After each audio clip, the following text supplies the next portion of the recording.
All right, welcome to The Explainer. Today we are diving deep into a car that basically came out of nowhere and has had the entire industry talking, the Maruti Suzuki Victoris. And yeah, that sentiment from Power Drift, it pretty much sums up the shockwaves the Victoris has sent out. So what's the big surprise? Well, for one, it's being sold through Maruti's regular arena showrooms, not the fancy Nexa ones. That's a huge deal because it tells you they aren't just targeting premium buyers. They are going straight for the heart of the market.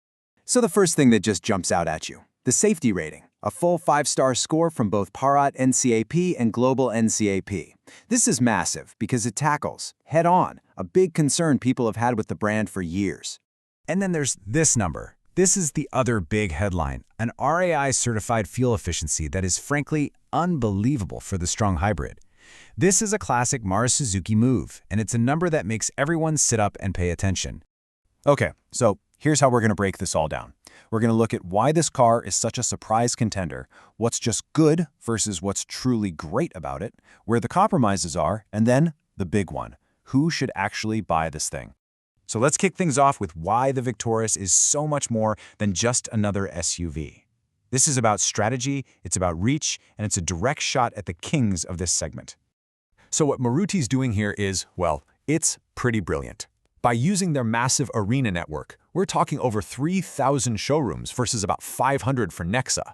They can bring this feature-loaded, super safe, and incredibly efficient SUV to way more people than ever before. It's a full-on assault on the heart of the market. All right, now let's get into the fun part. We need to separate what's just good from what is genuinely great. Because it's one thing to check all the right boxes, but it's another thing entirely to change the game. First up, let's talk about the good stuff. These are the fundamentals, the things Maruti absolutely had to nail just to even get a seat at the table in this ridiculously competitive segment. So yeah, the Victoris really delivers on the essentials. You get that top-tier safety rating everyone's looking for now, you get the long list of features people want, like a big sunroof and ventilated seats. The ride is super comfortable and just soaks up bad roads, which is perfect for India, and honestly, the interior feels like a huge step up for Maruti. It ticks all the boxes. Okay, but here's where it gets really interesting. Beyond just being good, there are a couple of things here that are truly great. I'm talking about genuine, market-disrupting game changers. This is a huge deal. Seriously, for as long as I can remember, if you wanted a CNG car, you just accepted that you weren't getting a boot. It was the trade-off, right? Well, by tucking the tanks under the body, the Victoris gives you a full, proper boot. This isn't just a feature. It solves the single biggest problem for anyone considering CNG. And the other masterstroke? It's how they're selling the hybrid. Normally, you'd only get that super efficient, strong hybrid engine on the absolute top-of-the-line model, but Maruti's offering it right from the mid-level VXI variant. That makes this amazing technology way more affordable and accessible to the average person. It's a genius move. But of course, no car is perfect. To pull off all that good stuff at their price point, some corners had to be cut. So let's get into the bad and the just plain weird. And look, if there's one thing every single person who's driven this car agrees on, it's this. This is not a driver's car. If you're looking for a thrill when you put your foot down, you're going to have to look somewhere else.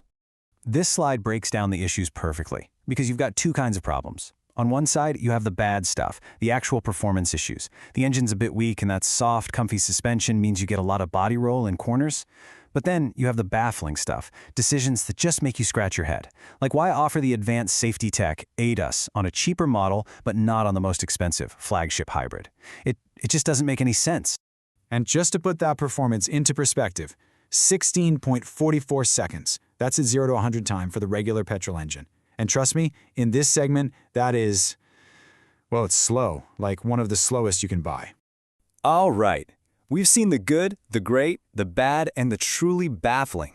So what does it all mean? It all comes down to the most important question of all. Who should actually go out and buy this car? And let's be crystal clear about this. This car is not for everyone. But, and this is a big but, for a very specific type of person, it might just be the perfect car. So, who is that person? Well, this car is probably for you if you live in the city and all you care about is mileage. It's for you if you're mostly chauffeur-driven. It's for you if you see a car as a practical tool, a reliable appliance to get from A to B cheaply and comfortably. And of course, if you want a CNG car and a real boot, this is a no-brainer. On the flip side, though, you should probably walk away if you actually enjoy driving. If you want punchy performance for quick overtakes on the highway, or if you want a car that feels sharp and connected in the corners, you are absolutely going to be disappointed. So in the end, is the Victoris a Creta killer? Maybe not, if you're talking about pure driving pleasure.